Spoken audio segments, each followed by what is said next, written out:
all raving. The reporter has told us in our demand that he just has been overwhelmed by this very difficult time of the year where the budget changes are being made. He was highly impressed and will be printing our story. He was highly impressed about the performance. In fact, the editor and publisher of the Guyana Chronicle, the largest newspaper in Guyana, the organ of the People's National Congress, the ruling party of the vanguard of Marxist-Leninism under Dr. Burnham, stated that it's the talk of the town. Our talent, cultural, and entertainment musical program is the talk of the town. So those are good breakthroughs. Remember, all citizens of Jonestown must have a list got in immediately to the central supply of your properties. All people, Renetta Christian can give you the names of those who have been involved in conspiracy of thefts, will have to have their lists of property posted. Then emergency inspections will have to take place, unexpected, unaware, to check people's property to see that the people do not steal from the people. It's one thing to talk in capitalism of stealing from big stores, corporations, which can clearly be shown are properties of the bourgeoisie and the ruling class. But to steal from your own fellow comrade is stealing people's property that's to be shared equally and will be considered the most heinous and horrendous and disgusting of crimes against the people. It will be stopped. Any other ideas and measures of intelligence to stop it? It was intelligence operations and reporting consistently that saved Nigeria from being hoodwinked.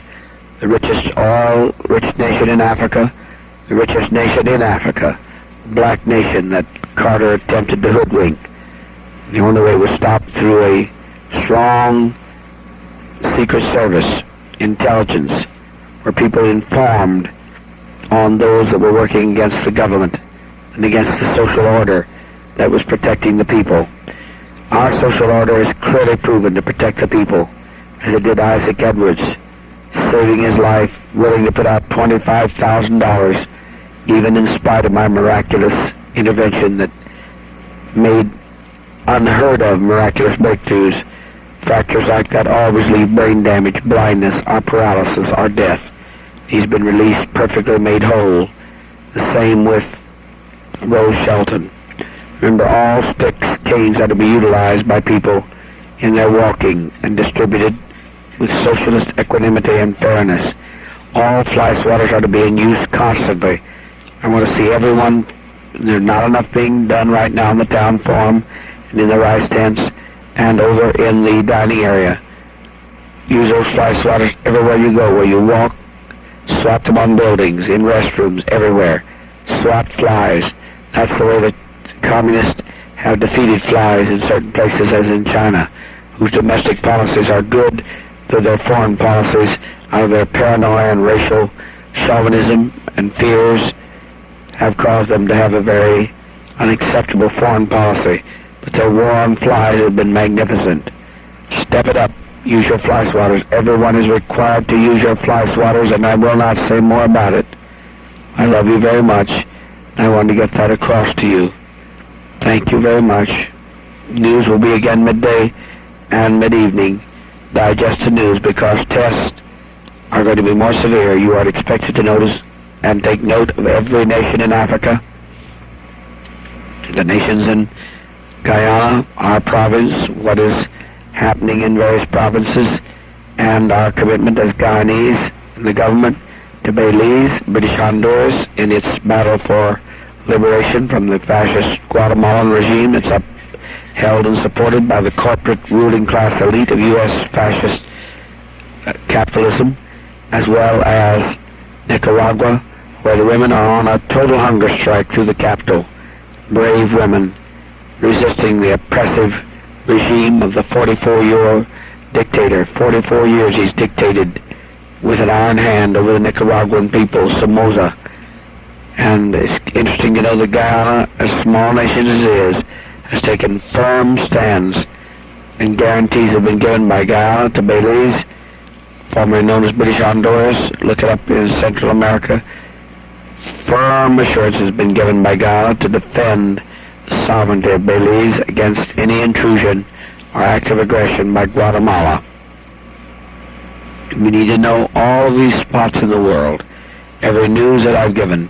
So study your map in every spare moment. Inspection people, please get everything in absolute order. Look around for every little piece of debris, every ugly eyesore. Put up the proper signs and get the flag up at the gate, small or large, so that we'll show that we are Guyanese. Have a flag in clear display, prominent display in many areas, and have everything in apple pie order, cleanly as possible. If during the visit to the guests we have to take the fly traps away, smell very badly, we will do that. But there will be 35 prominent professional people, teachers here tomorrow, so we must be prepared. The Soviet embassies do at any time. The radio operators are told that the Soviet officials are more than welcome to come on our boat to bring them in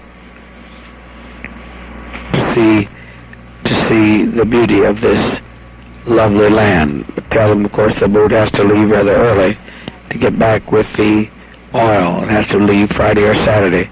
But the Soviets might be ready if you're contacting them, Paula. If you contact them today, we'd like them to see how earthy we are, how we have overcome elitism, that all of us share and share alike. There's no ageism, no sexism, no racism, and no barriers by those who are leaders in this vanguard of socialist liberation in Jonestown. Bring your reports in for music, special music that you want. I do ask that you try to appreciate some of the classicals and symphonics where there have been real concerns for liberation, like Brecht, who was a communist and now lives in East Germany and resisted the Nazis valiantly at the point of being tortured and incarcerated. All those kind of music with themes of people who lived their lives, like Victor Hara, should be primary of interest. But we will play your music. A lot of you do not have tapes in, so we don't have this broader selection. As if you'd bring them to us, we will play your request. I love you very, very, very, very, very, very, very much. So much. It's proven by the way I endure the physical suffering, the enormous headaches, and all the other symptoms which I have not yet begun to tell you. Only that love keeps me going on and will keep me going on. So be assured and be at peace. Much love.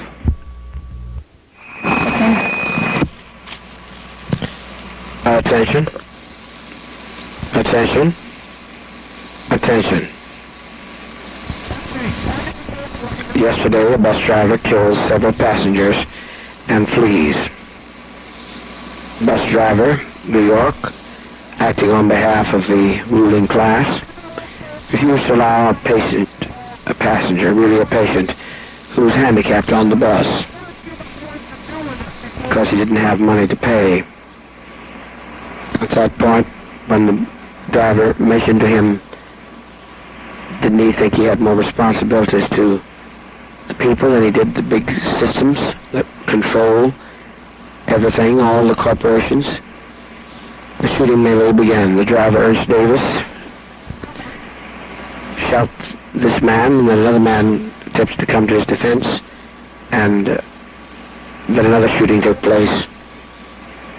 Police chased after the bus driver some 70 miles an hour in an attempted getaway. It has not been released as to what the fate will be for this noble bus driver who's representing the big business interests of the bus company rather than the working class, and shot working class members. A strange phenomena. Strange indeed. The alienation between people in the United States is so complete. There's no sense of solidarity between the working class, nor even one's own ethnic group. The man that was originally shot and the second man were both black, and the bus driver was an Uncle Tom, to say the least. Slain girl's parents quit the city of New York in fear of suspect out on bail, though it's capital crime to commit murder. The parents of a slain Brooklyn teenager moved back to Italy last night, frightened and furious that their daughter's alleged murderer had been released on bail, which is contrary to the rule of law. But they say they'll return for his trial to seek justice. Donato and Eleanor Zulu are vital witnesses against the suspect, dress manufacturer Frank DiCiara. Police said he is charged with killing their only child, 14-year-old Germania, a little girl, during a recent attempt to steal the family's life savings. He's out on bail, and that has frightened them to death, police sources told the Post, as the couple tearfully left for Italy, a country they left 12 years ago, seeking sanctuary in the United States. The Zuros said they are also leaving to demonstrate anger against the unfairness of the justice system in the United States that releases people just because they have money and influence, as it was the case of this dress manufacturer who owned a factory but raped and murdered their daughter to death.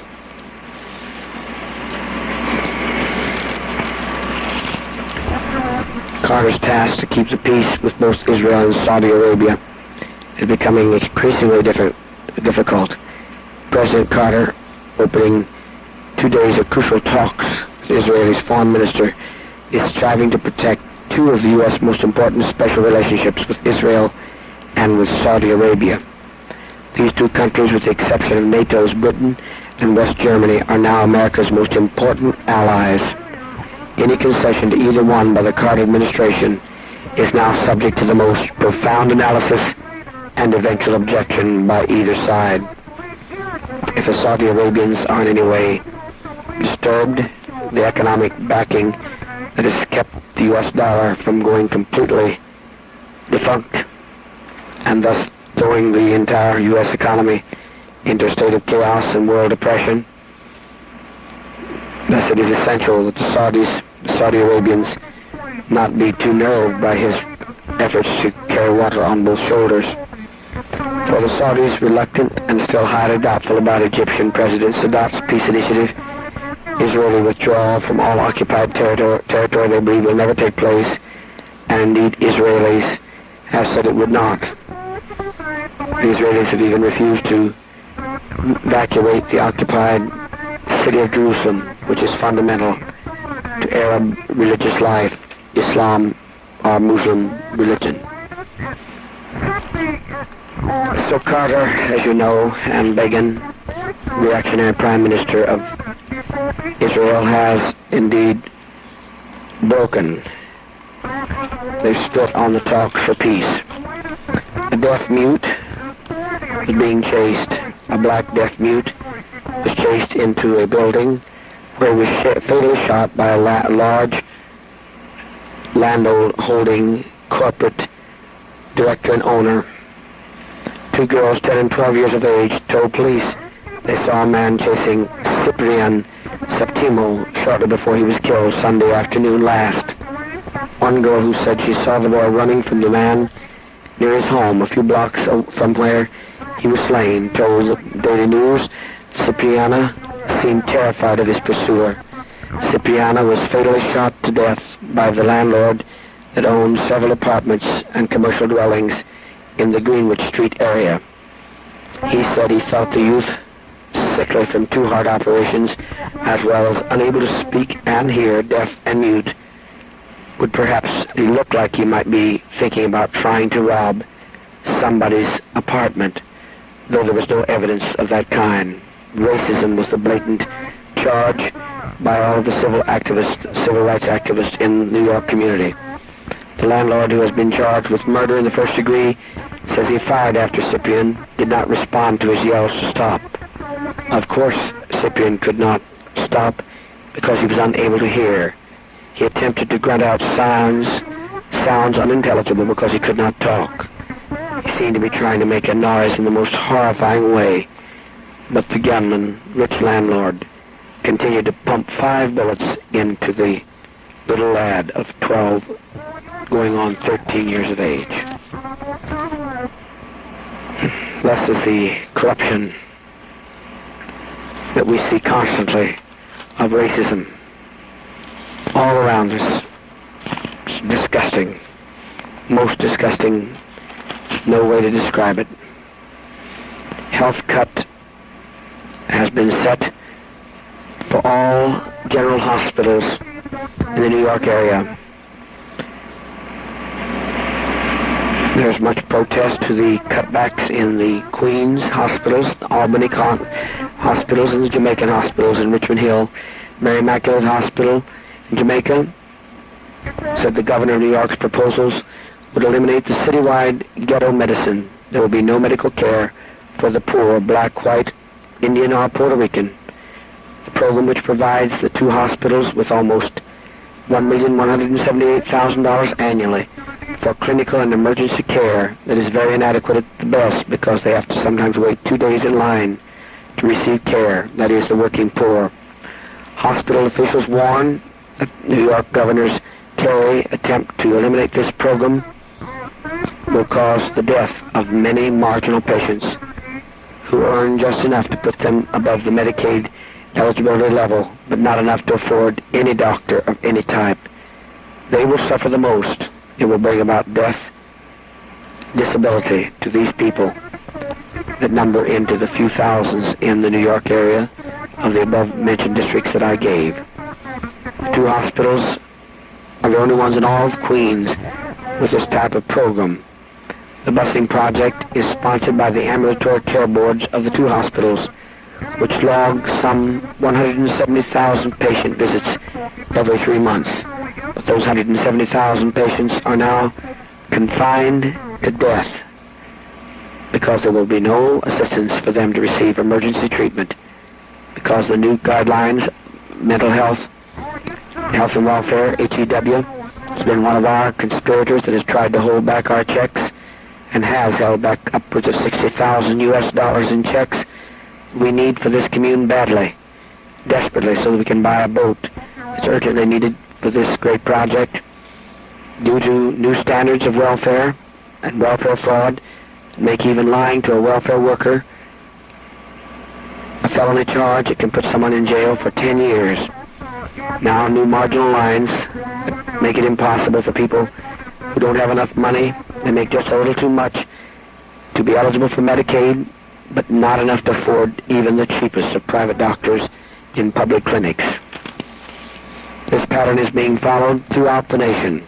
Similar problems of cutbacks in Cleveland, Chicago, San Francisco, Oakland, Los Angeles, Houston, on and on. I don't think I need to go on with all of the horrors that represents.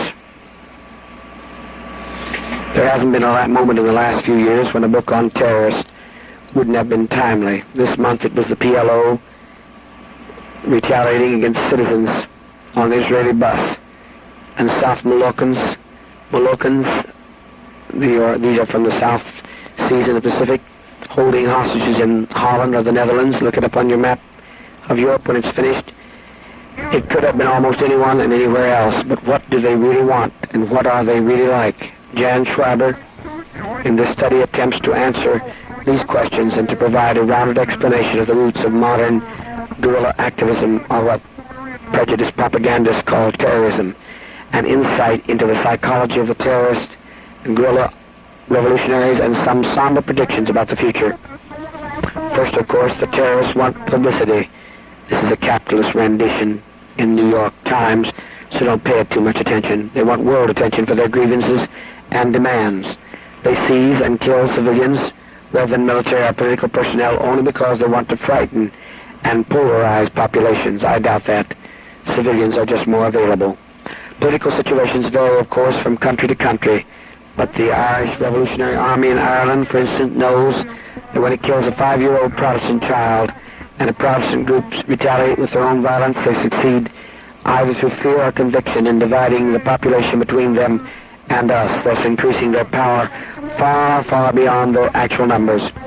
When the Palestinian Liberation Organization kills Israeli adults, it reinforces the world's convictions that these terrorists or guerrillas will stop at nothing, and despite pious expressions of horror from the rest of the world, often increases rather than decreases pressure on Israel to reach agreement with the PLO. And mindful of the relatively small Israeli population, the PLO would also like to bleed its enemies to death.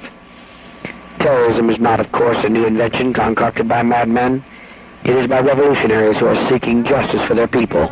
It has long been calculated by governments at war and nations whose leaders now denounce the terrorist activities of PLO, but who practice terrorism such as USA did in Vietnam by napalming little children and dropping cluster bombs to kill them purposefully, and also provide cluster bombs to Israeli Zionist fascist state to kill the Palestinian communities, children, women, nothing sacred in Lebanon.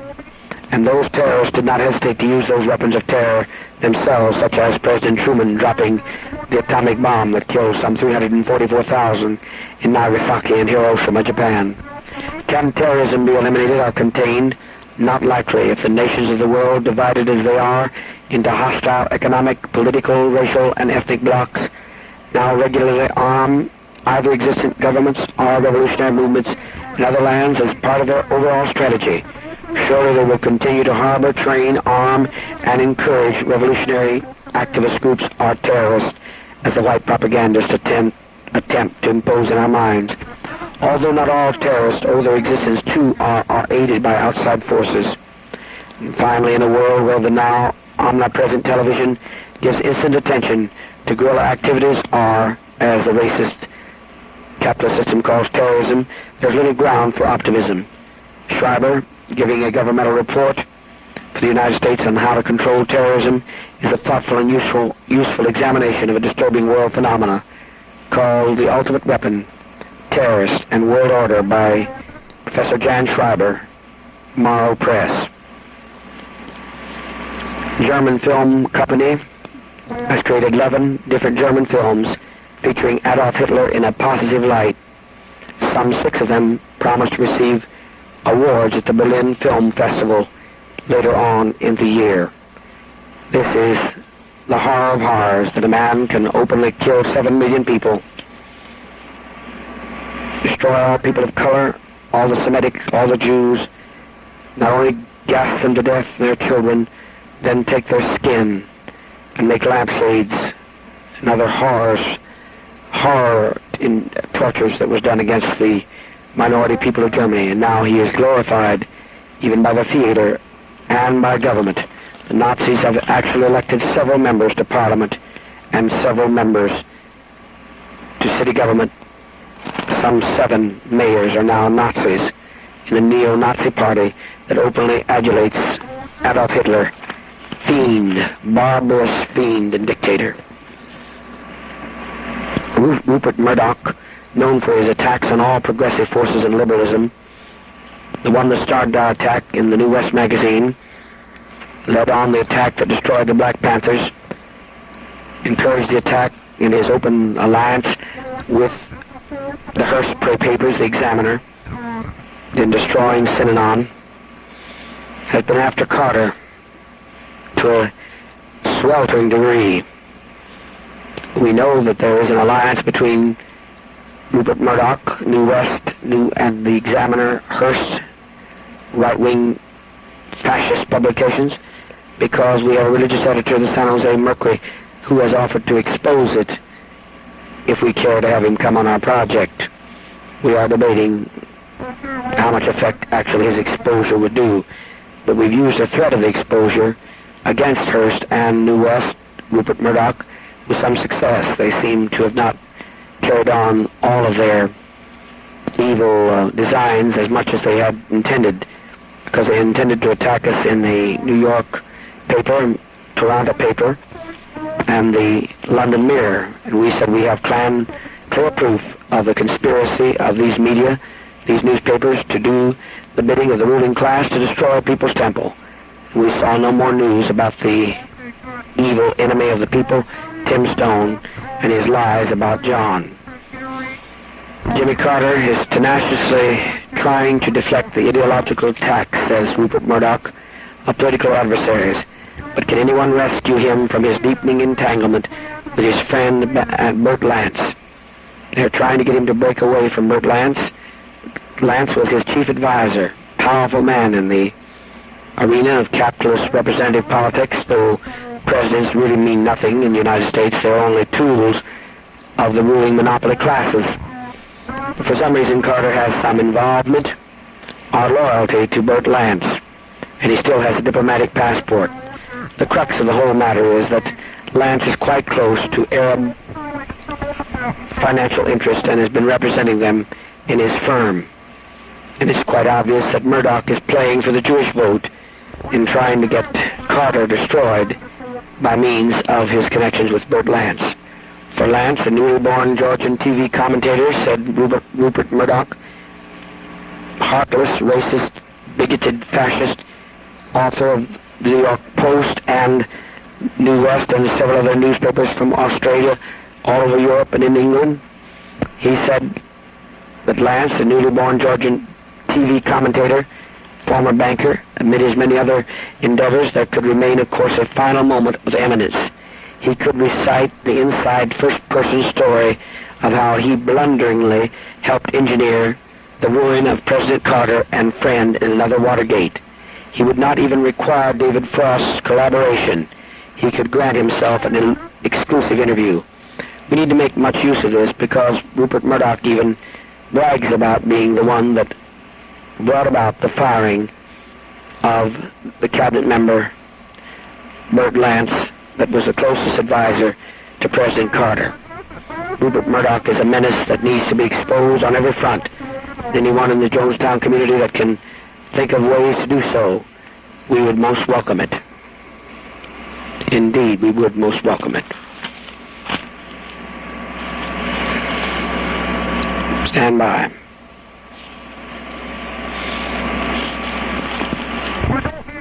William F. Buckley is highly regarded now by most news media as his articles is appearing more and more in newspapers.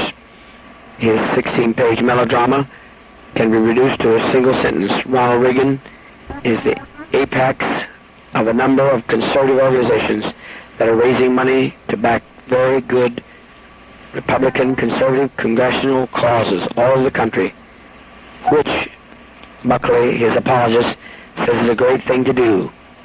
And the only patriotic response is for everyone to raise money to back more conservative congressmen and send their money to the National Committee for an effective Congress in trying to bring about what America is really standing for, true conservatism.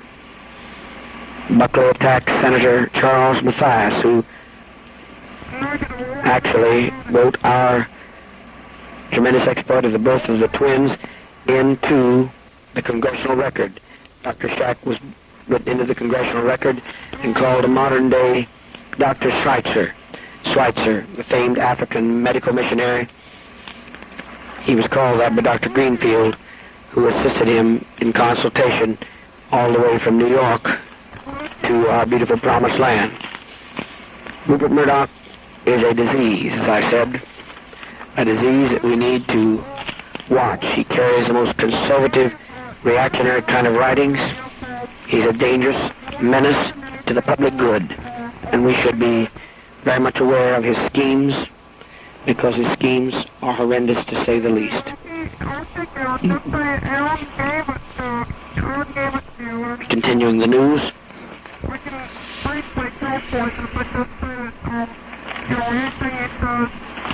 More tortures have been let to the abortion clinics from New York to Ohio, from Maine to California to Washington State, down in Texas. Several abortion clinics have been set afire. New fascist crowds stymie public as they march 4 miles long again, another march, 4 miles long in the outskirts of Detroit. Also in Skokie, Illinois, the Jewish community leaders have called for a peaceful countermarch to a planned Nazi white people's march on April 20, the anniversary of Adolf Hitler, mass murderer's birthday. Despite of protests from Jewish Federation efforts and B'nai B'rith and other civil rights concerned groups, nothing can be done, as the courts have upheld the rights of Nazis to even march and make their insulting Heil Hitler gestures right in the middle of Jewish and black neighborhoods. At least one good thing has come out of it. The ACLU has lost some 20% of its membership because of defending the Nazis. This is not a First Amendment right to salute and carry signs to kill niggers, as these signs clearly show in the pictures of a march in St. Louis and one in Detroit, one in Indianapolis, Indiana, one even in Minnesota, considered a progressive state, and marches in Oakland, in California. These are not protections of the First Amendment rights for people to have open propagation signs saying, kill all niggers and Jews. This kind of agitation and hate is not tolerated. Racism is not tolerated in Guyana. To refer to one's race can cause you to be guilty of a crime. The same is true in all socialist countries. Despite the Department of Health, Education, and Welfare's much talked about anti-smoking campaign, the tobacco industry can puff easy for a while. Their money, power, and influence, the tobacco company that's also involved in almost keeping blacks in slave conditions in the South, involved in the Union of South Africa in setting up the dreaded concentration camps, and were involved in the industry production of napalm that burned our babies of color in Vietnam. Last February, HEW Secretary Joseph Califano, former smoker, and Philip Morris stockholder, quite a conflict of interest, I would think, proposed a $29.5 million anti-cigarette blitz aimed at educating young people in public schools and at increasing cigarette addiction research. The tobacco industry and its loyal members in Congress in the meanwhile, have raised a chorus of condemnation to the health, education, welfare proposal. The Tobacco Institute, the U.S. industry's powerful lobbying arm, recently denied the government's well-documented argument that smoking leads to cancer, heart disease, kidney failure, strokes, blindness, and many other related disorders. The Institute said that more study is needed, and its strategy is to divert the increased funding toward the end. The reason they're so hysterical is that their own ads are directed at children, and they've fought for years not to disclose how much they spend on that, said an HEW aide. The HEW program may have tough going in Congress, however, where legislatures from southern tobacco states have ridden the seniority system to key positions in the appropriations process, as well as tobacco money is bribing representatives and senators across the nation. This is more federal control, blasted Representative William Natcher, Democrat, Kentucky, a key legislator last week. People are fed up with Washington meddling in their lives, and the Kentucky state legislature recently passed a resolution calling for Califano's resignation and the health of education welfare shake-up for coming down on the big tobacco lobbyists, powerful tobacco corporations that also have their hands, according to many authorities, in dope, particularly marijuana, production of napalm and other merciless, barbaric, and inhumane military types of warfare equipment that have destroyed children from Vietnam to Africa. But although the HEW program, if successful, might dip slightly into the tobacco industry's $15.5 billion annual sales, $15.5 billion, is the bourgeois state really lining up against the tobacco companies? Nay, nay, nay. Glossed over in much of the reportage about Califano's anti-smoking campaign is the factor that the $29.5 million proposal represents only a $9 million increase over last year, $6 million for education and $3 million for research. It's a pittance compared to the profit of $15.5 billion, only $29 million. And more importantly, both Califano and President Carter have vowed repeatedly since the first of the year that the so-called anti-smoking onslaught will not challenge the government's extensive subsidy and price support system for the tobacco industry. The tobacco industry is actually on welfare. It gets governmental supports, and Carter and Califano promise that this will be continued, even though it causes cancer and all sorts of related horrible diseases. Meanwhile, 14 years after the U.S. Surgeon General's announcement that the perils of cigarette smoking are a danger to all health, an estimated 4,000 young people per day are taking up the habit. That is, 4,000 new young people a day are taking up the habit. Stand by.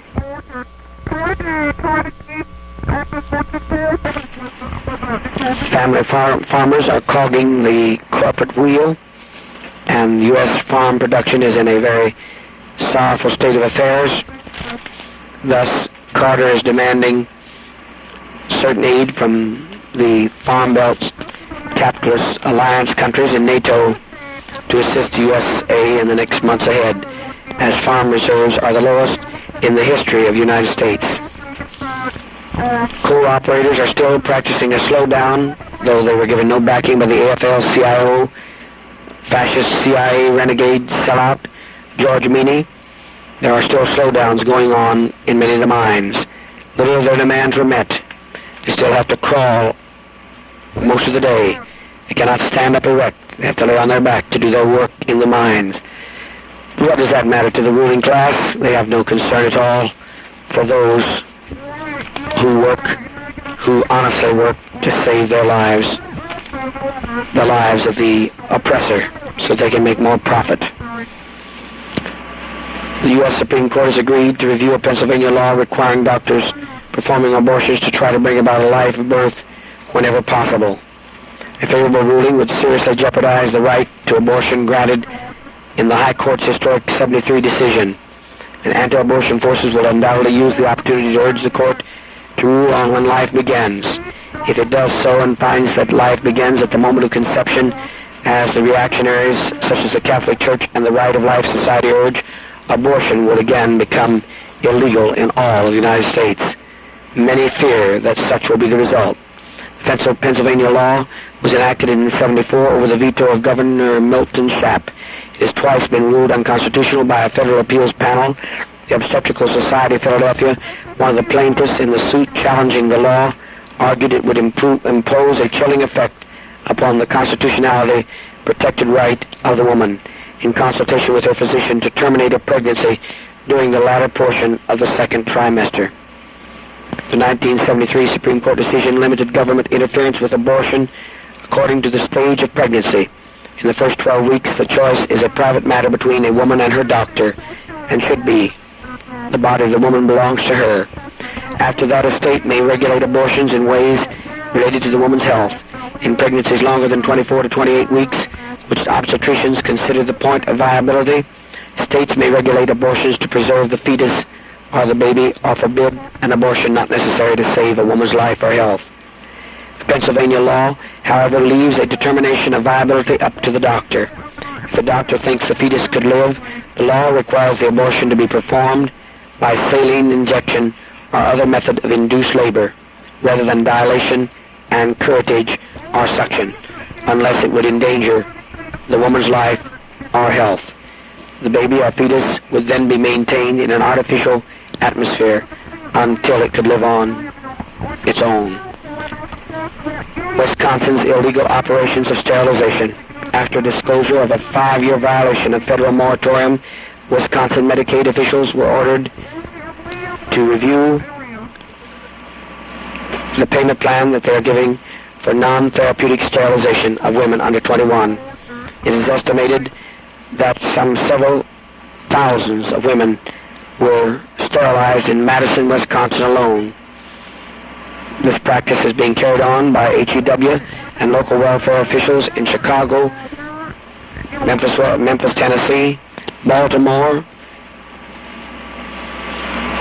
Cleveland, Ohio, on and on. I see every state again practically mentioned in this kind of procedure. The Kerner Commission 10 years later. Governor Kerner, white governor of Illinois, as you know, was imprisoned on a frame-up because he told the truth about racism in America. He died of cancer in a lonely prison cell. 10 years ago, the federal government responded to massive urban rebellions by blacks by issuing the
concentration camps supported by U.S. corporations.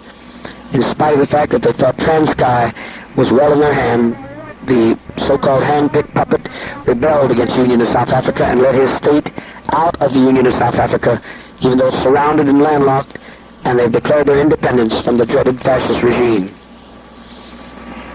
A virtual gang war seems to be brewing between the Progressive Labor Party and the Los Angeles Police Department. At the same time, the PLP is using the incident to bolster its claim that it is the only group that is fighting the racist cops and to schedule demonstrations in opposition to what it calls the merciless fascist tactics of Los Angeles police that brought about 18 deaths of blacks and Chicanos and Indians over Easter weekend. LAPD, of course, is now under a very, very widely known fascist, and the LA police chief, formerly Davis, has now resigned to run for governorship of California against Brown and is some 10 to 12 points ahead in the polls.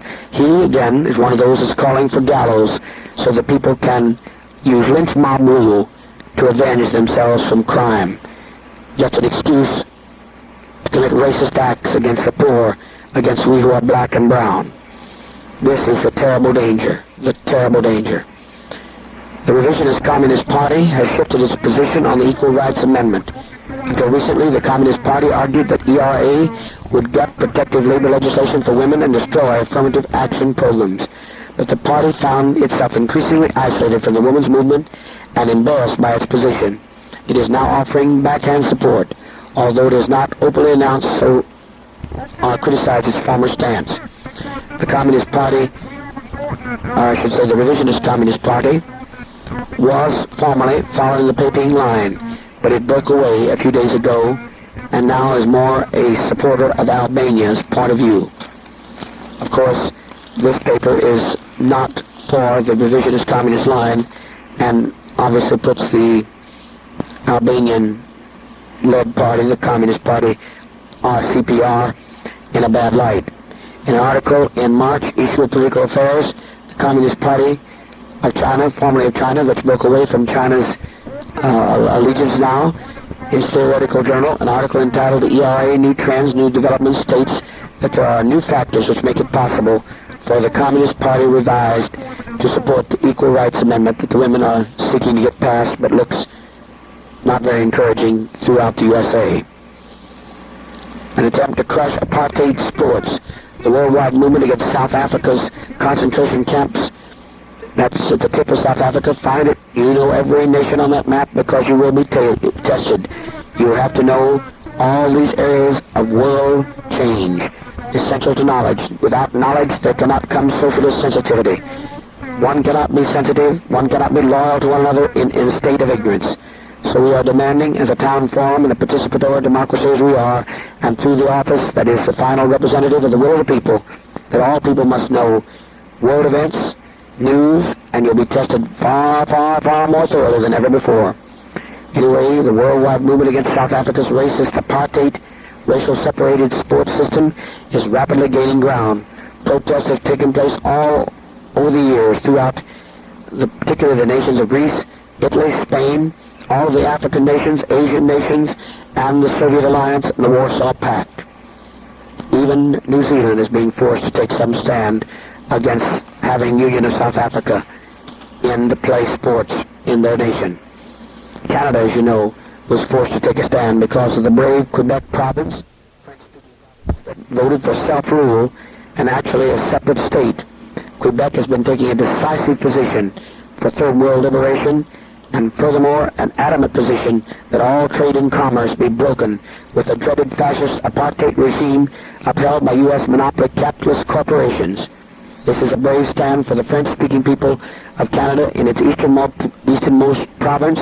Look at your map and find out when it is made of Quebec that may be, in days to come, a separate state with a world consciousness, a third world consciousness, and a moving more and more in the direction of a socialist perspective. This, I think, very well sums up the news. Always new things come to my mind.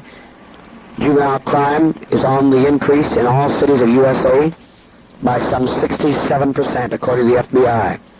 The FBI has said they will defy court orders under Freedom of Information that demands that the Justice Department, involving a case with the Socialist Worker Party, that they have to turn over all court order materials, FBI files, and so forth about the informants that were in the Socialist Worker Party.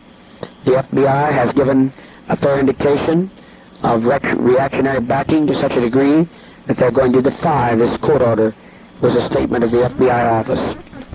Mercenaries fighting for the United States in Angola through Zaire, look at your map, were driven out by the crack forces, trained and equipped by the Soviet and Cuban brave warriors, vanguards of liberation in Africa. The Zimbabweans rounded up some 1,971 people and put them through torture, members and families of the Patriotic Front in Zimbabwe or Rhodesia. However, the Patriotic Front under Joshua Chinamano drove through with one of his task force, aided by Cubans and Zambians and Mozambiques, and rescued some 1,870 of the 1,971. And most of the terrorist police, the torturers trained by CIA operatives and U.S. tax dollars, were killed. The other 100 have not been located, but they did flee from the concentration camp like reserve where they were being held. This included children and everything else. The Nazi Party, U.S., the most prominent Nazi party, the United States, is now under the leadership of Frank Collin, himself of Jewish descent, who is a madman who has been leading Nazi demonstrations throughout the entire United States and has headquartered his vastly growing, increasing membership in Chicago. I cannot think of any other news. Now the United States is trying to take the dead memory of Marcus Garvey, who stood against everything the United States represents, stood for black liberation, and was jailed and framed by U.S. Postal Service on mail fraud and other felonious crimes, and was forced to live in self-exiled imprisonment abroad. Now they're trying to enshrine him by naming a museum after him. There is no sanctity amongst capitalists. Nothing is sacrosanct. Nothing is sacred. They will take the dead heroes that fought with their last breath capitalism after they're dead and try to institutionalize them and brainwash the people to believe that Marcus Garvey was a supporter of the American system, which he fought with all of his moral conscience to the very day he died. Marcus Garvey, who represented the Back to Africa movement, never once recanted, even though he died a lonely man, self-imprisoned in exile, forced by the United States government. Instant crib death, the silent killer, is much on the increase. Abuse of children has increased 500 some times, says Washington authorities. It's not uncommon to find in every city hundreds and even into the thousands of children killed by parents. Child abuse is one of the worst crimes in capitalism today due to alienation and insecurity. We shall see more and more of this happening. Dollar erosion abroad is shaking the home economy again today as the dollar again plummeted due to Chrysler Corporation announcing that it was going to have to hike its retail prices or not be able to continue to function. The Japanese have said that they will consider reducing their tariff barriers and protectionist policies, but will have to wait on an emergency conference in Bonn, Germany, that the U.S. has said must take place, or that the entire capitalist system will be in danger of collapse. I think that this is basically the essentials of the news for the day. We hope that you will study. Be sure indeed that you study the new laws about thievery, the worst crime against the people. Stealing from the property class is one thing. Stealing from the people is the gravest criminal act. All people must turn in to the central supply a list of their possessions and property. Anyone who's ever been involved in stealing on a major basis are brought up for the town forum for discipline must immediately get yours in. Now, if you fail, every member of Jonestown, if you fail in turning in your list of properties, central supply, and that will be then passed on to our fine recording secretary of the Jonestown community, Vernetta Christian, you will be brought up for discipline, because it's our only way that we can control thievery in this community. We have some ironclad ways of controlling it. You still have approximately 3 hours That is, I'm giving this news at 4:15. By the time the steering committee of the Women's Revolutionary Socialist Movement meets at 6:15 on this Tuesday night, you had better have made restitution with me in the radio office and brought back Jonestown or make full explanation to be sure that nothing is in your possession, because there will be spontaneous, sporadic, and many emergency checks unannounced into your homes and property.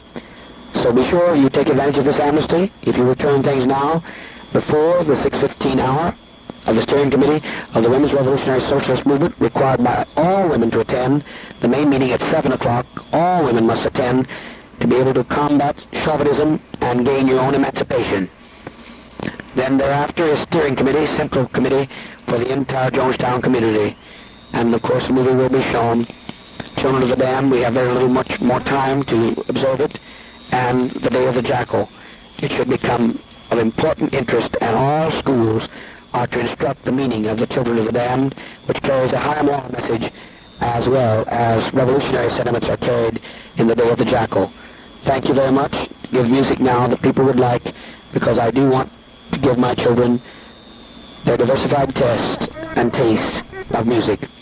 Be sure that we do develop taste, though, more for such symphonies as Buck, who was a devoted communist and went to jail, for Victor Hara, who died never succumbing to the CIA, our tax-supported dollars that cruelly tortured him from USA. He never succumbed and never once gave information on one of his comrades. Develop taste in your music and art. I do love you very, very much.